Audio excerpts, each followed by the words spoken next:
दो बर राजा पर थाती है। याद आया। याद आया? हाँ हाँ, देवासुर संग्राम की। देवासुर संग्राम में जब राजा दशरथ युद्ध कर रहे थे, तुम भी साथ में थी। युद्ध करते करते तुमने देखा कि रथ के पहिए में एक कील लगी होती, वो कील निकल गई। तुमने सोचा अगर रथ की कील निकल गई है तो पहिया निकल जाएगा, रथ गिर जाएगा और राजा धराशायी हो जाएंगे, राजा की हार हो जाएगी। तुमने उस कील की जगह अपनी उंगली को लगा दिया।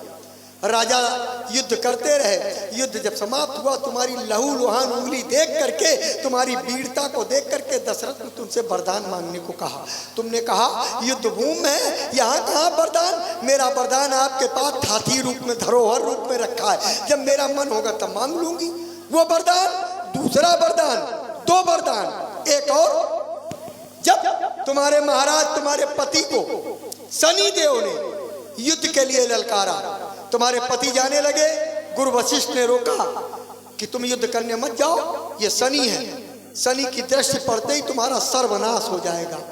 राजा ने कहा कोई हमें युद्ध के लिए ललकारे, हम क्षत्रिय हैं, अगर हम नहीं गए तो मुझे अपना अपमान लगेगा। वशिष्ठ ने कहा अच्छा मैं उपाय बताता हूँ, एक रथ बनवाओ लोहे का, और उस लोहे के रथ में बैठ करके युद्ध करने जाओ, शनि की दृष्टि लोहे पे असर नहीं करती है। राजा ने रथ बनवाया और युद्ध करने के लिए चला गया। घमासान युद्ध हुआ, शनि प्रसन्न हुए। शनि ने कहा युद्ध करने वाले मैं तुम्हें देखना चाहता हूं। राजा बाहर जाने लगे, फिर वशिष्ठ ने रोका कि बाहर न जाना, शनि की दृष्टि पड़ते ही तुम्हारा सर्वनाश हो जाएगा। राजा बाहर नहीं गए तो शनि ने कहा अच्छा तुम बाहर नहीं आ सकते हो, मत आओ। जिस उंगली से, जिस अंगूठे से तुमने धनुष से बाण चलाया है, वो उंगली अंगूठा ही मुझे दिखा दो। राजा ने रथ के छेद से उंगली और अंगूठा दिखाया, शनि की दृष्टि पड़ी। शनि की दृष्टि पड़ते ही राजा की उंगली में, अंगूठे में कोड़ हो गया। उस कोड़ को तुमने अपनी जिह्वा से चाट चाट के ठीक किया था। तब राजा ने प्रसन्न होकर के तुम्हें दूसरा वरदान दिया था। तो कुछ याद तुम्हें होगा रानी, दो बर राजा पर थाती है, ये घर का युद्ध जीतने को बस यही तीर दो काफी है। कहने का मतलब तुम्हारा दो वरदान मांग लो राजा से, मांग लो दो वरदान। हाँ, लेकिन ऐसे ही न मांग लेना, ऐसे न मांग लेना। तो पूछो क्या क्या मांगोगी? क्या मांगोगी? पहले में मांगना, हाँ। पहले में मांगना भरतलाल अयोध्या के अविनाशी हो, राजा हो। अच्छा, पहले में मांगना भरतलाल अयोध्या के अविनाशी हो। दूसरे में मांगना वो रामचंद्र 14 वर्षों वनवासी। राम के लिए 14 वर्षों का वनवास क्यों? 2-4 दिन बहुत है। हाँ, तो 4 दिन में लपसी खा ली नहीं हो। कहे 2-4 दिन जाइए, लौट के आ जाइए, फिर राजा बन जाइए। राजाओं का और राजमहलों का एक कानून होता है, 10 वर्ष तक अगर कोई राजा वापस नहीं आता है तो दूसरे को राजगद्दी में बैठा दिया जाता है। और राम बाहर गए और 10-12 वर्ष में लौट आए तो जनता फिर उनको बैठा देगी राजगद्दी में, इसलिए 14 वर्ष ही मुनासिब है। हाँ। अच्छा ठीक है। और ठीक नहीं है। हाँ। एक बात और सुन लो। क्या? मांगना खूब चतुराई से। राजा बहुत चालाक है, आते ही तुमको मीठी मीठी बातें बताएगा और लुरिया लेगा, इसलिए मांगना खूब चतुराई से। जो मांग सफलता पा जाए और उस समय मांगना जब राजा सौगंध राम की, राम की सौगंध, हाँ, तब मांगू। तब मांगना, राम को बहुत चाहता है ना। परंतु मैं मांगूंगी कैसे? कभी कोई चीज मांगी नहीं है आज तक, तो मैंने कभी उनसे कोई चीज मांगी ही नहीं है। त्रिया चरित्र जानती हो? बिना मांगे ही हर चीज मिल जाती है। त्रिया चरित्र जानती हो? त्रिया चरित्र? हाँ। नहीं, ये तो मैं नहीं जानती हूँ। ले, ये त्रिया चरित्र नहीं जानती है? अरे त्रिया चरित्र देवो न जाने, स्त्रिया चरित्र नहीं पता है? नहीं। अच्छा कैसे मांगोगी हम बताती हैं। बताओ। रुको देखो, दिखाओ।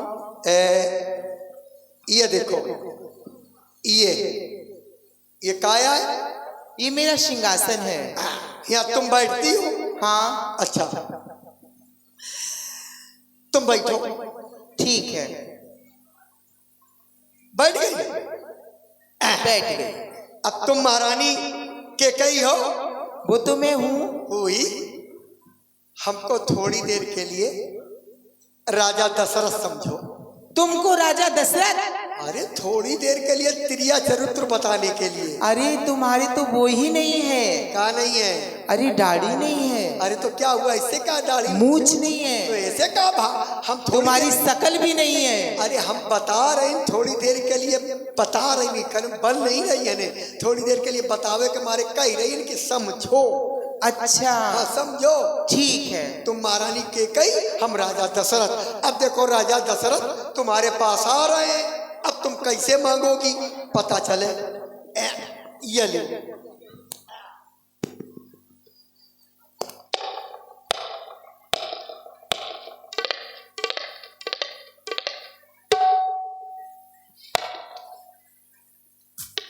मेरी प्रिय के कई, मेरी प्रिय महारानी। ओ महारानी। स्वामी। हाँ चपक जाओ, चपक जाओ, ले चपक जाओ, चपक जाओ, ले ले रसगुल्ला ले ले। स्वामी ले ले, मेरे लिए क्या लेके आए हो स्वामी? ले रसगुल्ला ले ले। रसगुल्ला? नहीं। सुनो महारानी, अगर तन को छुआछूत भय, राजा तन को तमका छुईन तो समझ लो तुम्हारे झुरझुरी लागी और तुम बिल्कुल छुई हुई हुई जाइयो, फिर भुइया मांगे पैया छुए न। रुको हम बताती है ने। तुम यहाँ खड़ी हो। लो मैं खड़ी हो गई। ए नीचे। वो सिंहासन मेरा है, उसमें मैं बैठती हूँ। तुम इधर बैठोगी, तुम दासी हो, तुम यहाँ पर बैठो।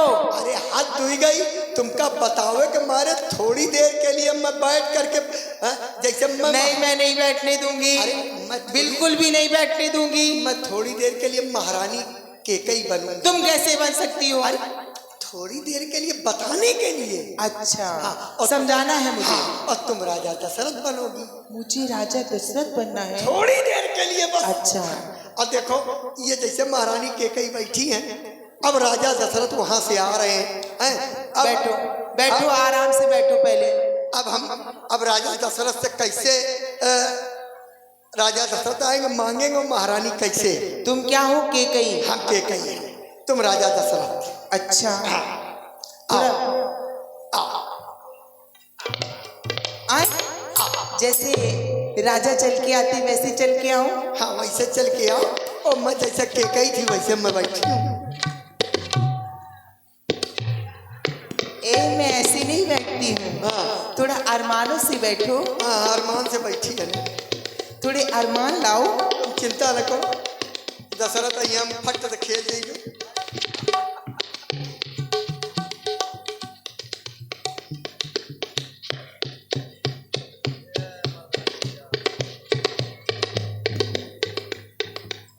अरे मेरी प्रिय, अरे मुझसे बात तो करो।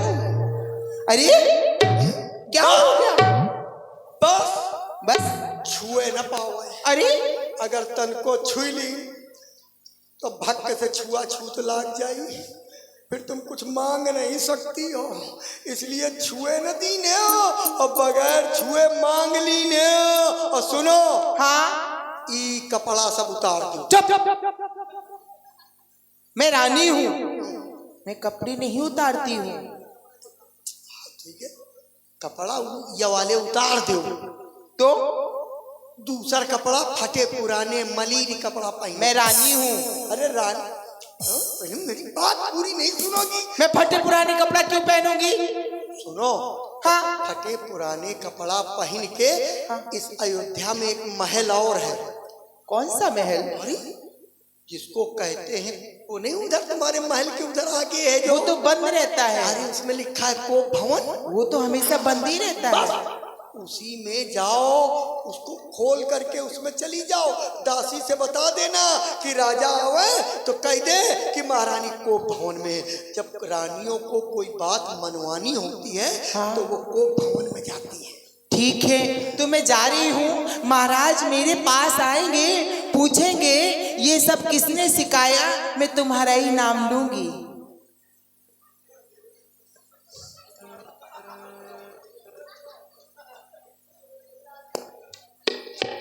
हमार नाम लियो, हमार नाम लेके फिर हमारते रही खई हो। राजा हमका छोड़ी,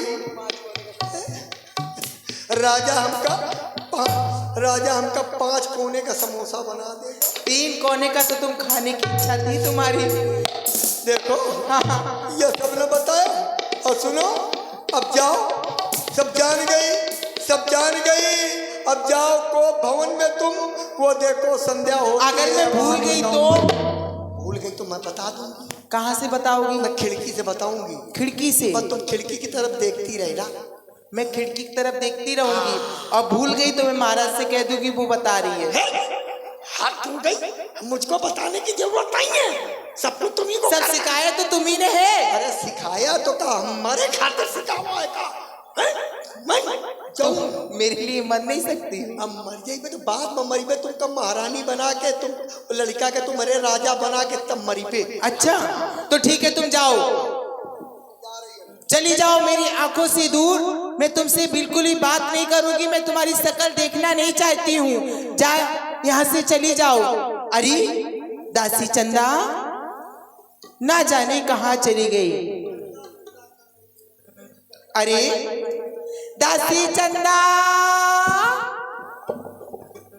आने दो इसको, अभी मैं इसको बताती हूँ। मेरी एक आवाज में दासी मेरे पास नहीं आई। अरे ओ दासी चंदा,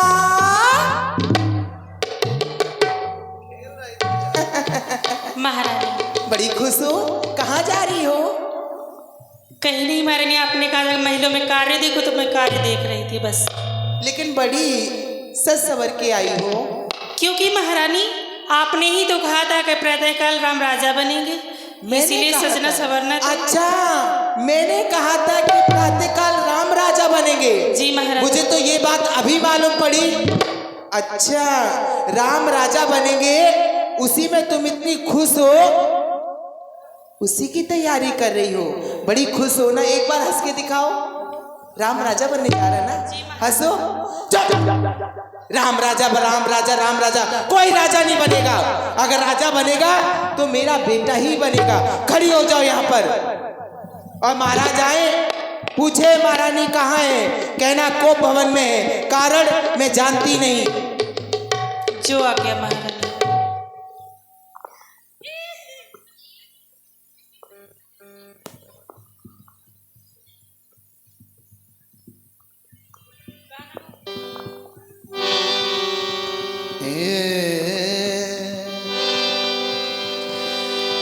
याद